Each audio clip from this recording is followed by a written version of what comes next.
Okay, this is the, you see it's called a Boston butt, or it's a pork steak shoulder butt is all it is. It's the part of the shoulder.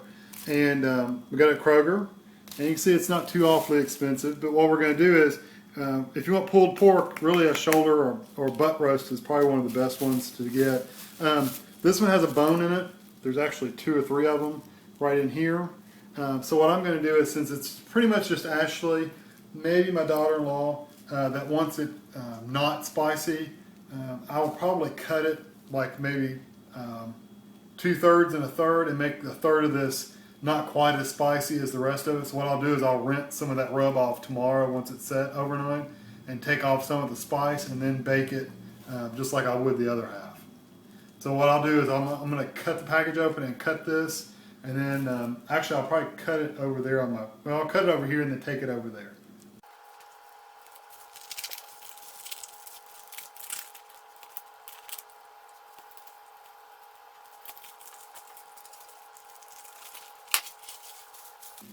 You can kind of see the bone right here. It looks like it runs right there, so I think if I cut it right there, I think I'll be okay.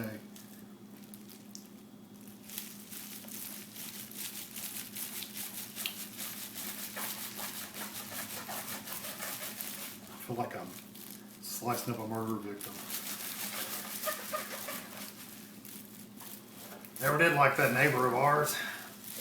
Cut it up in little pieces. Throw them down the well.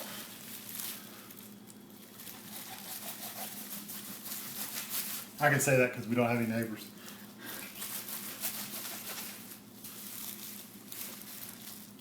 Not anymore, at least. Because they're all down the well.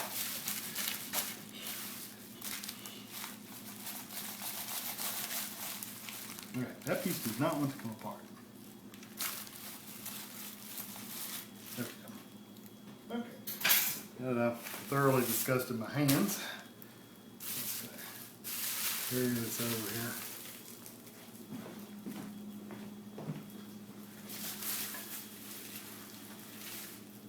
I'll do a small piece first. Let me get my dry rub. And you can see I've got 2 metal pans. Just metal, they look like brownie. We call them brownie pans because that's all we cook in them is brownies. Put aluminum foil in there. And I've got a piece of aluminum foil here because if you do it on your tablecloth, it just makes a mess. But this I can just roll up and throw it away. So take a little bit of your rub and just sprinkle it around on here and literally rub it in. Rub it into the meat. Really good. Get it in all the little cracks and crevices. Make sure you get the ends. And make sure you save enough for the other piece of meat. Don't use it all on the one. But you can take it and roll it around and stick it in, and you can see that's pretty good and covered. And this one's the one that's not going to be quite as spicy anyway, so I'm not worried about getting it super covered. And then just lay it in there, and we'll let it cover it and sit it overnight. And this piece, I'm going to really have to work to get this.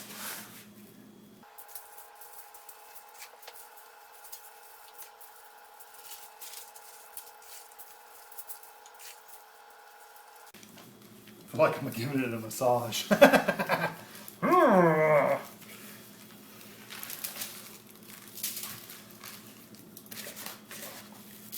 See all these little cracks and crevices and dents and bumps, and you want to get as much as you can on there.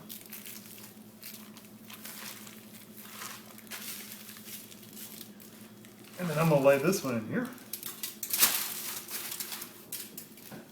And then I usually just take what's left and just kind of pour it over the top. Same goes for this, so you might as well use it. I've got it.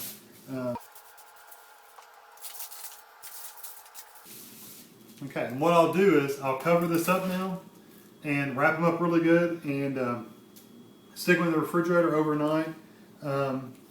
Probably 12 hours is good. If you can get it in a good 12 hours, that's fine. If you go over that, that's great too. That's fine too. You could even probably put it in there a day or 2. And then tomorrow, I don't own a smoker. I don't own a grill where I can grill these out and smoke them. I'm going to do them in the oven. and they taste really, really good in the oven. You'll see how to do that tomorrow. Okay, we're going to make the braising liquid that goes into the aluminum foil packet for the meat. And what I'm going to do is I'm going to take, this is just white cooking wine. It's not expensive wine, it's literally cooking wine. And you need about a cup and a half of this for like the 2 pulled pork. I think I've got about a cup. If it's more, that's great. If it's less, that's okay too. Almost exactly a cup. What I'll probably do is, since I've made 2 packages of this, I'm gonna get a half a cup of just water and just add to this, just to have the liquid. Okay, I've got garlic powder. I'm gonna get 2 tablespoons of garlic powder.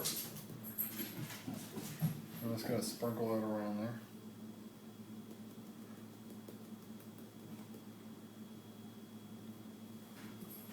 And I'm gonna get 1 tablespoon of, this is white wine vinegar. You don't want more wine in there, but you do want the vinegary flavor in there. So you put 1 full tablespoon in there, and splash a little, that's okay. Tell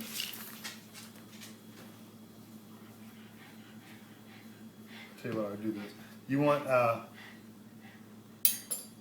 teaspoon of liquid smoke, and this is the hickory flavor liquid smoke. It just adds a little bit of like a grilled flavor to it. Actually, put a teaspoon and a half in there.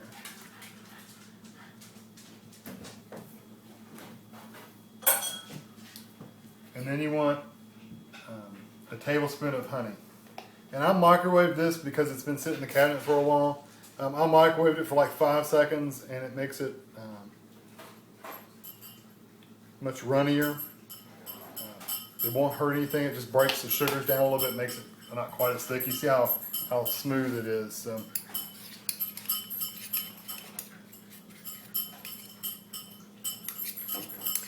And I'm just going to mix this up really good, make sure there's no clumps in it.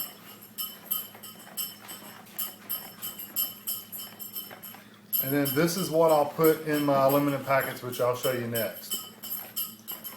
This is one of the pieces, the smaller piece of meat. This is kind of Ashley's piece of pulled pork. She doesn't like it really spicy, and neither do I, honestly. I don't like it super spicy, but you can see all the brown sugar and stuff. Dropped it on the floor. What I'm going to do is I'm going to take it out of here, and as bad as it sounds, I'm going to rinse off some of the spices off of it, and that way when it cooks, it won't be quite as spicy. Now, I'm going to leave the stuff on the bottom. That's fine. But I'm going to rinse off some of the pepper and the chili powder and things like that. So now it's really just a piece of actual meat in there.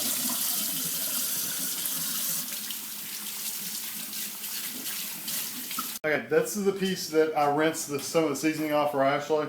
This one's the one I'm going to leave alone. Of course, I didn't cut enough aluminum foil yesterday, but you can see it's just covered up the top of it. You can see the sugar and stuff dissolves in the refrigerator into this like liquid, sugary, spicy stuff. I'm just going to pour some of that braising liquid in there. And you don't want to cover it or anything, but you do want enough in there to where it'll stay moist.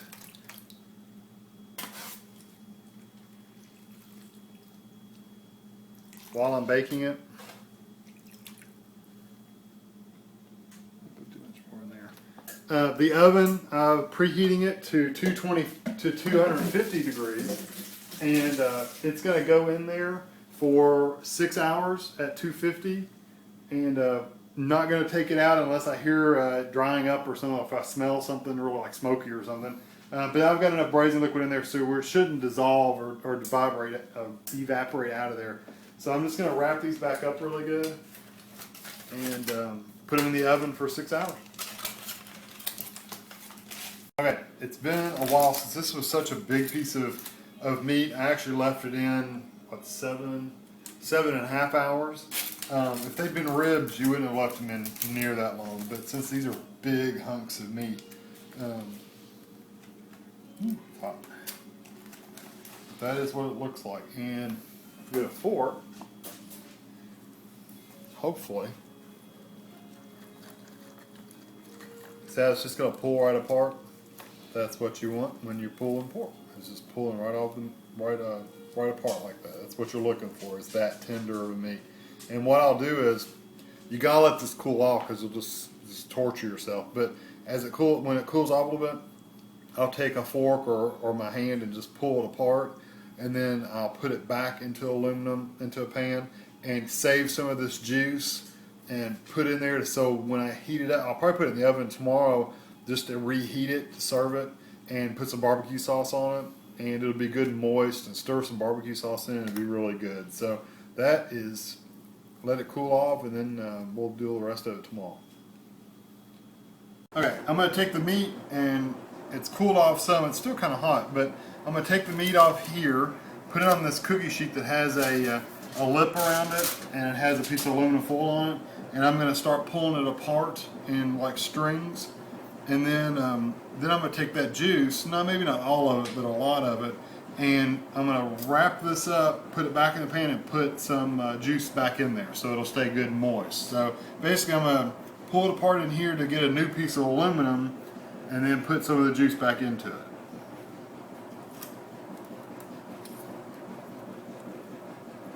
And it may come off in a hunk here, which is good. That means it's super tender, but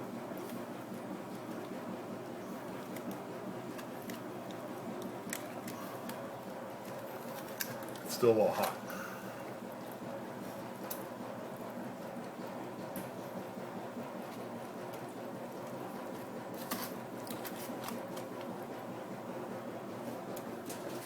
Yeah, and then I'm just going to take my fork, and now I'm going to tear my aluminum foil off, of course.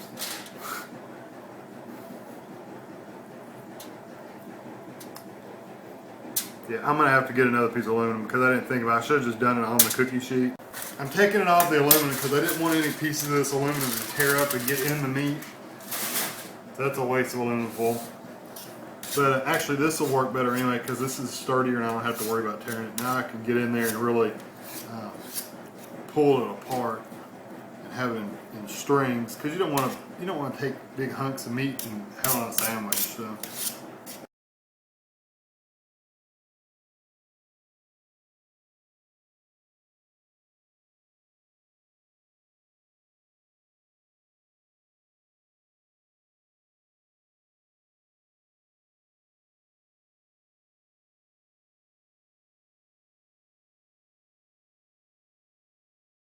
Alright, I got a bigger, like a cake pan, with a 9x13 pan.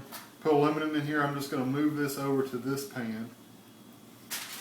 And then I'll pour about half of that juice over top of it. And then save the other half of the juice for the other pan. But that brownie pan is just too small for it once it gets pulled apart.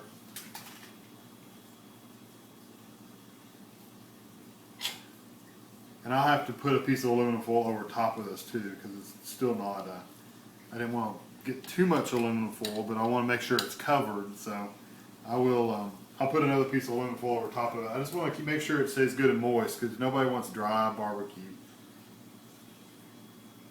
Perfect conditions, you would serve it right now. But we're not doing this till tomorrow, so it's good to stay like this. We just got to heat it up.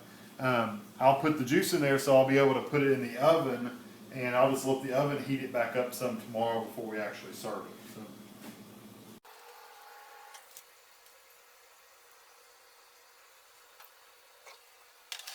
Alright, and this is the smaller one. The other one we put in the refrigerator, wrapping it up. This one I will just take directly and put it into that juice that's left in that pan. I mean, I guess I could have put it back in this one, but this one leaked a little bit. So it's got stuff underneath of it. This one stayed sealed, so it doesn't have any of the juice that leaked out. So I'll put it in there so nothing will burn tomorrow. It's the next morning, and I've got my oven preheating to 250. And I basically just took the two pans out of the refrigerator, and stuck them in the oven. I'm going to leave them in there for a couple hours at 250. Okay, I'm going to make a sandwich like I like it, with barbecue sauce on it. So take some of your pulled pork, as thick as you want it.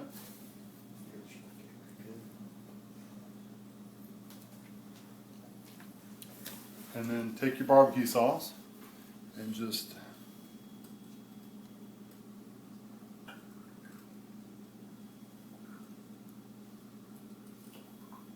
pour it right on.